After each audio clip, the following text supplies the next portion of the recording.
Hello friends. आज के इस वीडियो में सबसे पहले हम लोग जानेंगे कि जावा में कितने टाइप के ऑपरेटर्स अवेलेबल हैं, उनका क्या काम है, और उसके बाद हम लोग आज के इस पर्टिकुलर वीडियो लेक्चर में अरिथमेटिकल ऑपरेटर्स के बारे में सीखेंगे।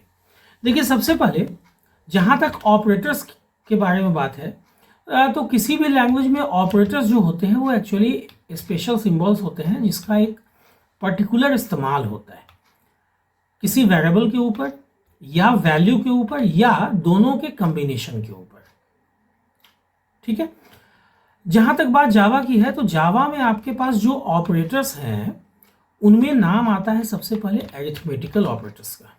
उसके अलावा आपके पास रिलेशनल या कंपैरिजन ऑपरेटर्स भी हैं, लॉजिकल ऑपरेटर्स भी हैं, बिटवाइज ऑपरेटर्स भी हैं, असाइनमेंट ऑपरेटर्स भी हैं, यूनिरी ऑपरेटर्स भी हैं, टर्नरी ऑपरेटर भी है, और इसके अलावा instance of operator, type cast operator और लैम्बडा ऑपरेटर। ये तीन जो ऑपरेटर है, 8वां, 9वां और 10वां, ये सी और सी प्लस प्लस के अलावा है। बाकी सारे ऑपरेटर्स के बारे में अगर आप लोगों ने सी या सी प्लस प्लस पढ़ा होगा या मेरे चैनल पे जिसका नाम कोडिंग विद साइबर टेक है उस पर वीडियो देखा होगा तो आप लोगों को अच्छे से पता होगा।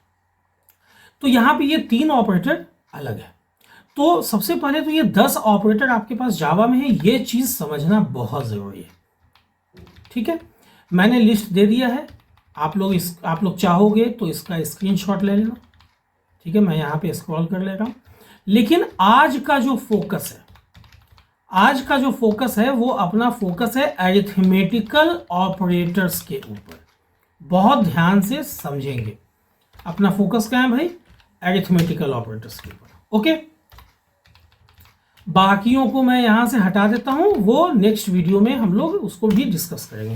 देखो, जहां तक अरिथमेटिकल या अरिथमेटिक ऑपरेटर्स की बात है तो मैंने ऑलरेडी यहां पे डेटा डिजाइन करके रखा है। अरिथमेटिकल या अरिथमेटिक ऑपरेटर्स दोनों कह सकते हो आप। इसका इस्तेमाल बेसिक मैथमेटिकल ऑपरेशन को परफॉर्म करने के लिए होता है जावा के अंदर या किसी भी लैंग्वेज के अंदर। ठीक है, जहां पे प्लस का मतलब एडिशन होता है, माइनस का मतलब सब्ट्रैक्शन होता है, एस्ट्रिक का मतलब मल्टीप्लिकेशन होता है, बाई का मतलब डिवीजन होता है, और ये इंटीजर डिवीजन ही होता है जहां तक सी, सी प्लस प्लस, जावा की बात है। और परसेंट ये मॉडुलस ऑपरेटर कहलाता है जो रिमाइंडर देता है। ठीक है, यहां पे मैंने एग्जाम्पल लिख रखा है। मान लो कि दो वेरिएबल है, एक a है जिसमें मैंने 10 रखा है, दूसरा b है जिसमें मैंने 5 रखा है। अगर मैं a प्लस बी को प्रिंट कराऊंगा तो 15 आना चाहिए, 10 प्लस 5 15। सिमिलरली अगर मैं a माइनस बी को प्रिंट कराऊंगा तो 10 माइनस 5 5 आना चाहिए। Similarly a asterisk b 10 into 5 50 आना चाहिए, a बाई बी 10 बाई 5 2 आना चाहिए, और a% b मतलब कि 10 में 5 से भाग लगाओ, डिवीजन ऑपरेशन परफॉर्म करो, रिमाइंडर क्या आता है वो दो, तो 0 आएगा, है ना। बहुत सिंपल सा चीज है, लेकिन इस चीज को हम लोग आइए समझते हैं जावा के अंदर। यहां पे मैंने VS कोड ऑलरेडी ओपन रखा है। मैं यहां लिखता हूं INT A इक्वल्स, मान लो मैंने रखा 13, कॉमा B इक्वल्स मान लो मैंने रखा 5। ओके, मैंने दो INT वेरिएबल लिया है। अब मैं सिंपल पहले बेसिक समझा देता हूं, लेकिन ध्यान से वीडियो के लास्ट तक बने रहेंगे। लास्ट में एक बहुत ऐसी चीज बताऊंगा, एक इंपॉर्टेंट चीज जो अक्सर लोग गलती करते हैं जिसके ऊपर। चलो, फिलहाल तो मैंने a प्लस बी लिया, तो यहां पे क्या आना चाहिए? 13 प्लस 5 13 प्लस 5 18 आना चाहिए। ओके, इसी ढंग से अगर मान लो मैंने a माइनस बी किया तो 13 माइनस 5 13 माइनस 5 8 आना चाहिए। ए एस्ट्रिक बी 65 13 5 या 65 13 5 65। यहां पे हम लोग एस्ट्रिक ऐसे लिखते हैं ना। चलो कोई बात नहीं। ए बाई बी में क्या आना चाहिए? ए बाई बी देखो यहां पे 13 में 5 से डिवीजन ऑपरेशन परफॉर्म होगा। 5 दूना 10, 5 टू जा क्या होगा 10, 2 पॉइंट समथिंग आना चाहिए, लेकिन यहां पे 2 ही आएगा चूंकि सी, सी प्लस प्लस, जावा इस तरह के लैंग्वेजेस में क्या होता है कि दो इंटीजर के बीच जब भी अरिथमेटिकल ऑपरेशन परफॉर्म किया जाता है ना, तो रिमाइंडर क्या आता है, इंटीजर आता है। इतना तो आप लोगों को पता ही होगा। अब देखो a%b, 5 से अगर मैं 13 में डिवीजन ऑपरेशन परफॉर्म करूं, 5 दूना 10, 5 टू 10, 3 आना चाहिए रिमाइंडर। चलो हम लोग इसको यहां से पहले रंग कोड करके देख लेते हैं ये रिजल्ट आ रहा है कि नहीं आ रहा है। लेकिन बहुत ध्यान से वीडियो के लास्ट तक बने रहेंगे। लास्ट में एक चीज बताऊंगा, बहुत इंपॉर्टेंट चीज, अक्सर लोग वहां फंस जाते हैं। देखो आउटपुट क्या आ रहा है, 18, मैंने वही लिखा है, मिला लो, 8, 65 बिल्कुल सही है, 2 और 3। इसको आप टर्मिनल से भी एग्जीक्यूट करा सकते हो। टर्मिनल पे क्लिक करो, पहले से आपने जो भी यूज किया CLS उसको क्लियर कर लो, जावा सी स्पेस abc.java, चूंकि मेरे जावा फाइल का नाम abc है, कंपाइल करने के लिए मैंने ऐसा लिखा। ऑलरेडी मैंने पिछले 2-4 वीडियो में ऐसा बता रखा है, जावा स्पेस abc। देखो सेम आउटपुट आ रहा है। लेकिन देखो ये तो आसान था, है ना। लेकिन अगर आप यहां चाहते हो कि मैं लिखूं एडिशन इज मैसेज के साथ, देखो यहां लोग क्या गलती करते हैं समझना, ऐसे लिख देते हैं एडिशन इज a+5। पता है आउटपुट क्या आ जाएगा, यहां पे आउटपुट आ जाएगा एडिशन इज, और चूंकि एडिशन इज एक टेक्स्ट है तो 13 + 5 आपको लग रहा होगा 18 आएगा, लेकिन नहीं, एक्चुअली 135 आ जाएगा। देखो ना एग्जीक्यूट करा के ये चीज आ रहा है कि नहीं, सिर्फ पहले लाइन को देख के ही समझ में आ जाएगा। तो इससे बचने का क्या उपाय है, हम लोगों को ये भी चीज समझना होगा। पहले हम लोग आउटपुट देख लेते हैं। देखो यहाँ पे एडिशन इज 135 आ रहा है, ओके कोई बात नहीं। फिलहाल तो मैं यहाँ पे सबको पहले, सबके लिए मैं यहाँ पे क्या कर देता हूँ, मैसेज दे देता हूँ, सब्ट्रैक्शन इज a-5, यहाँ प्लस दे दो, ओके।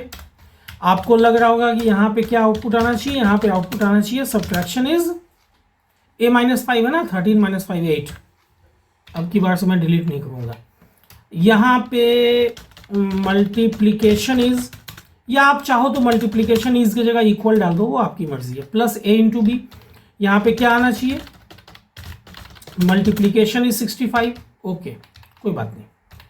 पहले हम लोग इसको देख लेते हैं। डिवीजन इज, तो यहां पे आना चाहिए डिवीजन इज 2, और उसी ढंग से यहां पे अगर मैं रिमाइंडर प्रिंट करवाना चाहूं तो यहां पे मैं लिख देता हूं रिमाइंडर इज प्लस ये, और यहां पे मैसेज में क्या आ जाएगा, यहां पे मैसेज में आ जाएगा रिमाइंडर इज। सबसे पहले तो मैं सिर्फ और सिर्फ इसको एग्जीक्यूट करा के आप लोगों को दिखाता हूं, देखो कहां कहां प्रॉब्लम आएगा। अभी रनिंग आ रहा है, देखो कोड 1 आ रहा है, इसका मतलब है कि there is something wrong in your code. देखो एक एरर कहां दे रहा है, माइनस में प्रॉब्लम हो गया। इस माइनस में प्रॉब्लम है, इसको तो सबसे पहले आप लोग ये चीज समझ लो। यहां इसको आपको क्या करना होगा, अगर मैं ऐसे ही बता देता ना कि ब्रैकेट में घेरना होगा, तो आप लोगों को लगता है कि अरे भाई ये रटा रटाया बात है। मैंने इसीलिए एग्जीक्यूट करा के आप लोगों को दिखा दिया कि देखो ब्रैकेट में आपने नहीं घेरा था, वहां पे एरर आ रहा था, मैंने ब्रैकेट में घेर दिया। अब आप देखो आउटपुट, अभी देखो आउटपुट आपका क्या आ रहा है, एडिशन इज 135, वो तो ऑलरेडी रॉन्ग है, लेकिन सब्ट्रैक्शन 8 आ रहा है, बाकी सब सही आ रहा है, ओके है ना। ये एक चीज तो समझ में आया कि देखो माइनस को आपको हमेशा ब्रैकेट में घेर देना है। इस चीज को आप लोग हाईलाइट कर लेना, नोट डाउन कर लेना, स्क्रीनशॉट ले लेना, ठीक है। अब जहां तक बात इस प्रॉब्लम की है, इसका भी देखो सॉल्यूशन वही है, एडिशन इज, एक्चुअली यहां ब्रैकेट दे दो। अब एडिशन इज आपका 13 + 5, यहां क्या आएगा 18 आएगा, देख लो रन कोड करवा के, बहुत सिंपल है। तो ये चीज आप लोगों के लिए बहुत इंपॉर्टेंस रखता है। अक्सर इंटरव्यूज वगैरह में ये क्वेश्चन आता है, या अगर आप लोग BCA BTech कर रहे होगे तो ऐसा क्वेश्चन पूछा था। देखो शुरू में तो एडिशन इज 135 आ रहा है, लेकिन जैसे ही मैंने ब्रैकेट लगाया है प्लस बी के दोनों तरफ, तो देखो 18 आने लग गया, है ना। तो ये एक इंपॉर्टेंट चीज था। टर्मिनल से भी आप एग्जीक्यूट करा के इसको देख सकते हो। CLS से स्क्रीन पहले मैंने क्लियर कर लिया, और उसके बाद जावा सी abc.java ऐसा लिख के मैंने इंटर प्रेस किया, ताकि ये सक्सेसफुली कंपाइल हो जाए और पता चल जाए कि कोई एरर है कि नहीं। कुछ भी एरर नहीं है। चलो जावा abc लिख के इसको एग्जीक्यूट कराते हैं, देखो आउटपुट ये है ना। तो इस तरह से आज की इस पर्टिकुलर वीडियो में आप लोगों ने जाना कि ऑपरेटर्स कितने तरह के होते हैं जावा में, ऑपरेटर्स होते भी क्या हैं एक्चुअली, और उसके अलावा आज का जो प्राइमरी फोकस था अरिथमेटिकल ऑपरेटर्स या एरिथमेटिक ऑपरेटर्स भी आप उसको कह सकते हो, कैसे आप उसको यूज कर सकते हो। यहां पे हम लोगों ने प्लस और माइनस ये दोनों को ब्रैकेट में क्यों लिखा जाए ये भी समझा, बाकियों को लिखने की जरूरत नहीं ये भी जाना। तो उम्मीद करता हूं कि ये पर्टिकुलर वीडियो जो जावा के अरिथमेटिकल ऑपरेटर्स के ऊपर था आप लोगों को समझ में आया होगा, आप लोगों को अच्छी लगी होगी, इन्फॉर्मेटिव लगी होगी, नॉलेजेबल लगी होगी। अगर वीडियो अच्छी लगी हो तो वीडियो को लाइक और शेयर करना ना भूलें। अगर चैनल पे नए आए हैं या वीडियोस देख रहे हैं फिर भी चैनल को सब्सक्राइब नहीं किया और इस ढंग के वीडियो में इंटरेस्ट रखते हैं तो चैनल को सब्सक्राइब कर दें और बेल बटन को हिट करना ना भूलें, ताकि जब भी मैं कोई लाइव क्लास लूँ या कोई वीडियो अपलोड करूँ तो उसका नोटिफिकेशन आप लोगों से मिस ना हो, ताकि वीडियो मिस ना हो। वीडियो के अंत तक बने रहने के लिए आप लोगों का बहुत बहुत धन्यवाद, शुक्रिया, थैंक्स अ लॉट।